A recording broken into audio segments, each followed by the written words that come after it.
চন্দ্রবিলের ডাক। নির্জন গ্রাম চন্দ্রপুর। চারদিক ঘিরে ঘন অরণ্য, মাঝখানে এক রহস্যময় জলাশয়, চন্দ্রবিল। দিনের আলোয় বিলটাকে স্বাভাবিকই লাগে, কিন্তু সূর্য অস্ত যেতেই শুরু হয় কিছু অদ্ভুত ঘটনা। গ্রামের কেউই সন্ধ্যার পর বিলের ধারে যায় না। কেন? কারণ তারা বিশ্বাস করে ওখানে একটা কিছু আছে।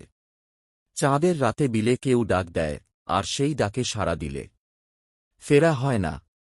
অধ্যায় ১। আগমন। অর্ণব একজন শহরের সাংবাদিক, তার বন্ধু বাপ্পার কাছ থেকে এই চন্দ্রবিলের গল্প শোনে। একটা চটকদার রিপোর্ট বানাবার জন্য অর্ণব সিদ্ধান্ত নেয় ও চন্দ্রপুর গিয়ে বিষয়টা খতিয়ে দেখবে। চন্দ্রপুরে পৌঁছানোর পর গ্রামের মানুষরা ওকে শত করে দেয়, কিন্তু অর্ণবের মাথায় তখন শুধু তার হরর ডকুমেন্টারি প্ল্যান। স্থানীয় স্কুলের অবসরপ্রাপ্ত শিক্ষক চন্দনবাবু বলেন, বাবা, চাঁদের রাতে কেউ ওই বিলের দিকে তাকাস না। কে যেন ডাক দেয়, মানুষের গলার মত। কিন্তু ওটা মানুষ না। অনেকেই গেছে, কেউ ফেরেনি।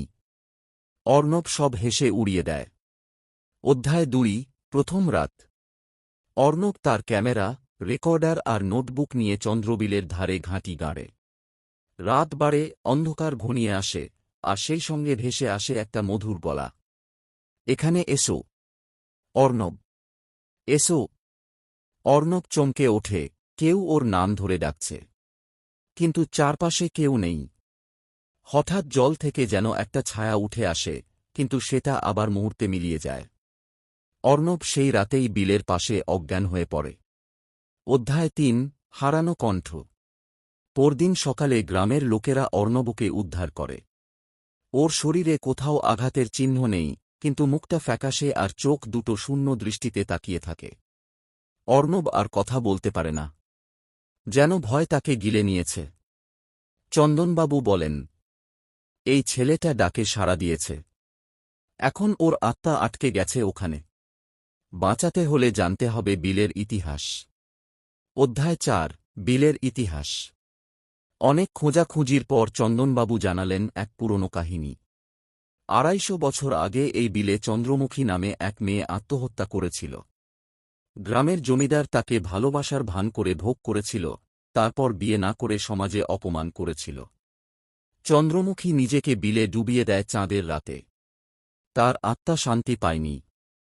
সে প্রত্যেক চাঁদের রাতে নিজের মতো কাউকে খোঁজে, যে ওর কথা শুনবে, ওর কষ্ট বুঝবে। অধ্যায় ৫। আত্মা মুক্তির চেষ্টা। চন্দনবাবু বলেন, একটাই উপায়, চাঁদের রাতে বিলের ধারে দাঁড়িয়ে তার কষ্টের কথা শোনাতে হবে, এবং প্রতিজ্ঞা করতে হবে তাকে কেউ আর অবহেলা করবে না। অর্ণবের বন্ধু বাপ্পা ফিরে আসে চন্দ্রপুরে। চন্দনবাবুর সহায়তায় বাপ্পা চাঁদের রাতে বিলে যায়। সে চিৎকার করে, চন্দ্রমুখী, আমি তোর কথা শুনতে এসেছি। তোর কষ্টের সাক্ষী আমি হব। কিন্তু অর্ণবকে ছেড়ে দেয়। জলের নিচ থেকে এক মহিলা মুখ উঁকি দেয়, চোখে জল, কিন্তু গলায় একটা চাপা রাগ। সে বলে, তুমি শুনবে আমার কথা। কেউ তো শোনেনি। বাপ্পা বলে, আমি শপথ করছি, আমি তোর কাহিনী সবার সামনে আনব। কেউ তোকে ভুলবে না। একটা হাওয়ার ঝাপটা, একটা আলো, আর অর্ণব হঠাৎ জ্ঞান ফিরে পায়। অধ্যায় ৬। প্রত্যাবর্তন। অর্ণব সুস্থ হয়ে ওঠে। ওর গলা আবার স্বাভাবিক। সে চন্দনবাবু আর বাপ্পার সামনে কেঁদে পড়ে।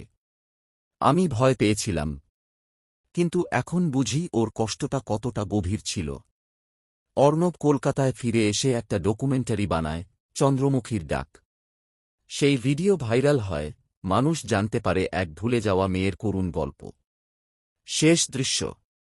চন্দ্রপুর আজও আছে, চন্দ্রবিলও আছে। তবে এখন আর রাতে কেউ ডাকে না। কেউ বলে চন্দ্রমুখী শান্তি পেয়েছে। তবে মাঝে মাঝে পূর্ণিমার রাতে, যদি খুব মন দিয়ে শোনা যায়, একটা মেয়ের গলা শোনা যায়। ধন্যবাদ আমাকে মনে রাখার জন্য।